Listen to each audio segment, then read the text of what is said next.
السلام علیکم میرے پیارے بھائیوں اور بہنوں، آج کا بیان بہت ہی دل کو ہلا دینے والا ہے۔ آج ہم بات کریں گے فرعون کی لاش کے بارے میں، جو اللہ کی قدرت کی سب سے بڑی نشانی ہے، اور انسان کے لیے سبق بھی، کہ جب انسان گھمنڈ کرتا ہے تو اس کا انجام کیا ہوتا ہے۔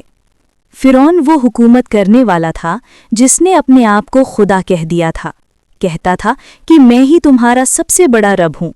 لیکن اللہ تعالیٰ نے اسے ایسی سزا دی جو رحمت بھی تھی اور نصیحت بھی، تاکہ لوگ سیکھ لیں۔ فرعون کے زمانے میں حضرت موسیٰ کو اللہ نے نبی بنایا تھا تاکہ وہ لوگوں کو صحیح راستہ دکھائیں اور انہیں توحید یعنی ایک اللہ کی عبادت کی طرف بلائیں۔ مگر فرعون نے نبی کی بات نہیں مانی، الٹا ان کی قوم پر ظلم کرنا شروع کر دیا۔ اللہ نے اس پر طرح طرح کی عذاب بھیجے، مگر اس کا دل اور بھی سخت ہوتا گیا۔ اس نے کہا کہ میں خدا ہوں، میری طاقت سے بڑا کوئی نہیں۔ جب اللہ کا عذاب آیا تو فرعون اور اس کی فوج دریا میں ڈوب گئی، مگر اللہ نے اس کی لاش کو بچا لیا تاکہ وہ آنے والوں کے لیے سبق بن جائے۔ قرآن میں اللہ تعالیٰ نے فرمایا کہ ہم نے تیری لاش کو بچا لیا تاکہ تو آنے والی نسلوں کے لیے نشانی بن جائے۔ یہ اللہ کی قدرت کی سب سے بڑی نشانی ہے۔ اب ذرا سوچئے کہ وہ انسان جو خود کو خدا کہتا تھا، آج اس کی لاش مصر کے میوزیم میں رکھی ہے اور لوگ ٹکٹ لے کر دیکھنے جاتے ہیں۔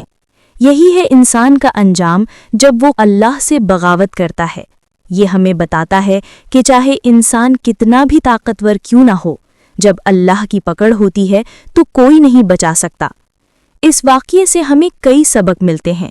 پہلا سبق یہ کہ گھمنڈ ہر حال میں بربادی کی جڑ ہے۔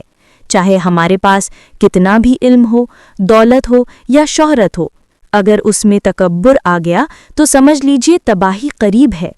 دوسرا سبق یہ ہے کہ اللہ کے رسولوں کی نافرمانی کرنے کا نتیجہ ہمیشہ برا ہوتا ہے۔ اس لیے جب بھی ہمیں کوئی دینی نصیحت ملے تو اسے ماننا چاہیے۔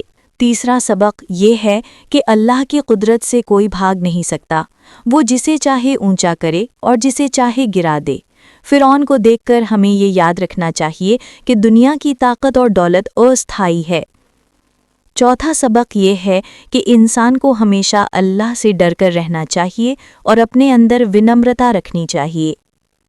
ہمارے سماج میں بھی آج بہت سے لوگ ایسے ہیں جو اپنی طاقت اور پیسے کا گھمنڈ کرتے ہیں، کسی غریب کو نیچا دکھاتے ہیں یا دوسروں پر ظلم کرتے ہیں۔ یہ سب فرعون کی راہ ہے اور اس راہ کا انجام ہمیشہ بربادی ہوتا ہے۔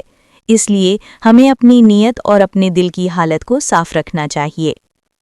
اب میں کچھ عمل بتاؤں گی جو ہمیں اس واقعے سے اپنانے چاہیے۔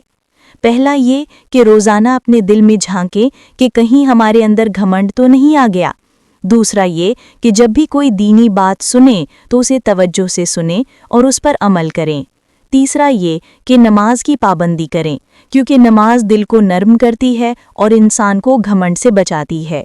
چوتھا عمل یہ کہ غریبوں کی مدد کریں، صدقہ دیں، کیونکہ صدقہ دل سے سختی نکالتا ہے اور اللہ کی رحمت لاتا ہے۔ پانچواں عمل یہ کہ ہر وقت توبہ کرتے رہیں، کیونکہ توبہ انسان کو بربادی سے بچاتی ہے۔ اللہ تعالیٰ نے فرعون کی لاش کو اس لیے بچایا تاکہ ہم سب سیکھ لیں کہ اللہ کے آگے کوئی نہیں چل سکتا۔ اس لیے ہمیں ہمیشہ اس کے حکم میں رہنا چاہیے اور اپنے عمل کو درست رکھنا چاہیے۔ آئیے آخر میں دعا کرتے ہیں۔ اے اللہ، ہمیں گھمنڈ سے بچا، ہمارے دلوں کو نرم کر دے، ہمارے اندر توبہ کی طلب پیدا کر دے، ہمیں حق کی راہ پر چلنے کی توفیق دے اور ہماری زندگی کو نیک عمل سے بھر دے۔ آمین۔ والسلام علیکم ورحمۃ اللہ وبرکاتہ۔